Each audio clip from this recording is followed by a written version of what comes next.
50,000 টাকাতে শুরু করছি, আল্লাহর রহমতে এখন আমার দৈনিক 40 থেকে 50,000 টাকা সেলই আছে। আমার 7-8 জন স্টাফে আছে। তো এটা আমার পুরো লাইফটাই চেঞ্জ করছে। এর জন্য এটার প্রতি ভালোবাসা বাড়াতে আর কি। আলহামদুলিল্লাহ আমার ভাই বোন সবাই আমি পড়াশোনা নিজেই করাইছি, আমার নিজের ফ্যামিলি আমি নিজে চালাইতে পারতেছি এবং আমার আব্বুও রেস্টে আছে। প্রতিদিন বিক্রি করে 40 থেকে 50,000 টাকার। 5 বছর চাকরি করছি, করার পরে আমার হঠাৎ চাকরিটা চলে গেছে। চলে যাওয়ার পরে তো আমি কি করব চিন্তা করছি। আমার আব্বু আবার এই ব্যবসায়ী করতো, তো আমি চিন্তা করলাম যে আমি কী করবো, এত টাকা পয়সাও নাই। তো লাস্টে আমি এই ফুচকার চিন্তা ভাবনাটাই করছি। অনেকক্ষণ ধরে লাইনে দাঁড়াতে হয়, কারণ হিউজ পরিমাণ হচ্ছে ভিড় থাকে এখানে। 1200-1300 টাকা দিয়ে বেচা কেনা প্রথম স্টার্টিংয়ে আর কি। 14 বছর আগের থেকে শুরু করছি, ছোট থাকতে আর কি। এটা ভাই আসসালামু আলাইকুম। কেমন আছেন? আলহামদুলিল্লাহ। এখানে কি কি পাওয়া যায়? দই ফুচকা, নর্মাল ফুচকা, চটপুটি। দই ফুচকা হলো 120 আর চটপুটি হলো 60 টাকা আর নর্মাল ফুচকা 80 টাকা। 14 বছর আগের থেকে শুরু করছি, ছোট থাকতে আর কি। এটা এই রাস্তা থেকে আর কি প্রথম শুরু করছি। আপনার 1200-1300 টাকা দিয়ে বেচা কেনা প্রথম স্টার্টিংয়ে আর কি। করতে করতে করতে করতে আমার বাবা সাপোর্ট দিতে দিতে আজকে 14 বছর মোটামুটি আলহামদুলিল্লাহ আমার আজকে খুব ভালো পজিশন আলহামদুলিল্লাহ রাস্তায়। এখন দৈনিক বেচা কিনা আছে 40, 45, 50। প্রথম চাকরি করছিলাম, চাকরি করে তো আমার প্রায় 5 বছর চাকরি করছি। করার পরে আমার হঠাৎ চাকরিটা চলে গেছে। চলে যাওয়ার পরে তো আমি কী করবো চিন্তা করছি। আমার আব্বু আবার এই ব্যবসায়ী করতো, করার পরে তো আমি চিন্তা করলাম যে আমি কী করবো, এত টাকা পয়সাও নাই। তো লাস্টে আমি এই ফুচকার চিন্তা ভাবনাটাই করছি। আলহামদুলিল্লাহ এখন আস্তে আস্তে আমার প্রায় 7-8 জন স্টাফই আছে আলহামদুলিল্লাহ। আলহামদুলিল্লাহ আমার ভাই বোন সবাই আমি পড়াশোনা নিজেই করাইছি, আমার নিজের ফ্যামিলি আমি নিজে চালাইতে পারতেছি এবং আমার আব্বুও রেস্টে আছে এখন। আগে আমার আব্বু কাজ করতো, এখন আমার আব্বু টোটাল এখন রেস্টে, মানে পুরো ফ্যামিলির দায়িত্ব আমার কাছে আর কি। আলহামদুলিল্লাহ এখন খুব ভালো আছে।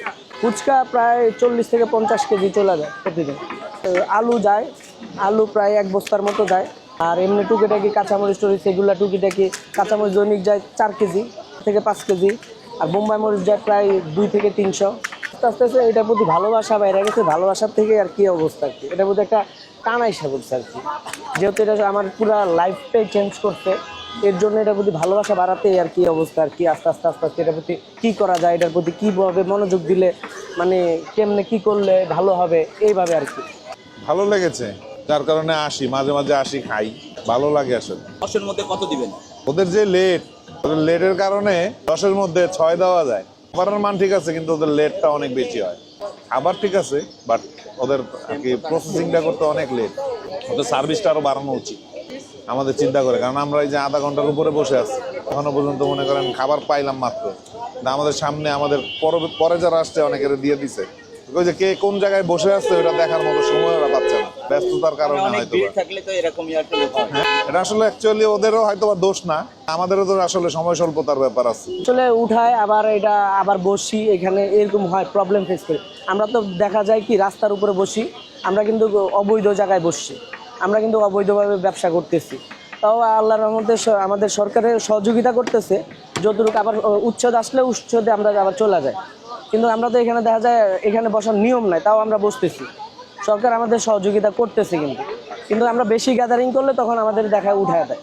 এই প্রবলেমটা, দোষটা আমাদেরই। আপনার এটা কয়টা থেকে কয়টা পর্যন্ত? 5টা থেকে রাত 3টা পর্যন্ত। আচ্ছা, 5টা থেকে রাত 3টা পর্যন্ত। রাত 3টা পর্যন্ত হ্যাঁ, নন স্টপ এখানে থাকে।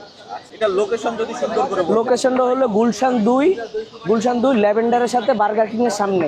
ফুচকা বার্গার কিং, হ্যাঁ, বার্গার কিং এর পাশেই আমার দোকানের নাম হলো ফুচকা ভাই।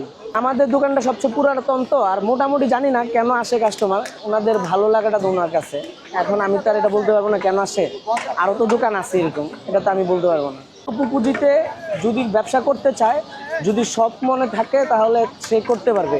আমি যে প্রথম 50,000 টাকাতে শুরু করছি, আল্লাহর রহমতে এখন আমার দৈনিক 40 থেকে 50,000 টাকা সেলই আছে। আমার 7-8 জন স্টাফে আছে। তো ইনশাল্লাহ সৎভাবে যদি থাকে ইনশাল্লাহ সে উঠতে পারবে, সঠিক পথে চলতে হবে আর কি। এই মুহূর্তে আছি হচ্ছে গুলশান 2 দই ফুচকা খাওয়ার জন্য এখানে আসছি। এখানে হচ্ছে প্রচুর হচ্ছে ভিড় থাকে। তো এই হচ্ছে আপনার দই ফুচকার প্লেট, এটার প্রাইস হচ্ছে আপনার 120 টাকা। চলুন এখন টেস্ট করার পালা, এটা ছোলে স্বাদটা কেমন। এই হচ্ছে আপনার দই ফুচকা। বিসমিল্লাহ। আর দই ফুচকার মধ্যে আপনার কোয়ান্টিটি হচ্ছে গিয়ে বেশ ভালো পরিমাণে হচ্ছে দিয়েছে, এবং দইয়ের অনেক সময় কি হয় যে একটু কম দেয়, কিন্তু সেরকম না, হিউজ পরিমাণ দই এটা হচ্ছে ভরপুর আছে। এখানে তাদের একটা কমপ্লেন আছে, অনেকক্ষণ ধরে লাইনে দাঁড়াতে হয়, কারণ হিউজ পরিমাণ হচ্ছে ভিড় থাকে এখানে শুধুমাত্র দই ফুচকা এবং হচ্ছে রেগুলার যে ফুচকা আছে সেটা খাওয়ার জন্য, এবং হচ্ছে চটপটি হচ্ছে পাওয়া যায়। প্রতিদিন বিক্রি করে 40 থেকে 50,000 টাকার শুধু ফুচকাই বিক্রি করে থাকে। এইটার লোকেশন হচ্ছে আপনার গুলশান 2 বার্গার কিং এর ঠিক পাশেই হচ্ছে গিয়ে বিক্রি করে। ঠিক আছে, দেখা হচ্ছে অন্য কোনো ভিডিওতে, ততক্ষণে ভালো থাকুন এবং এসএস ফুড অ্যান্ড কিচেনের সাথেই থাকুন।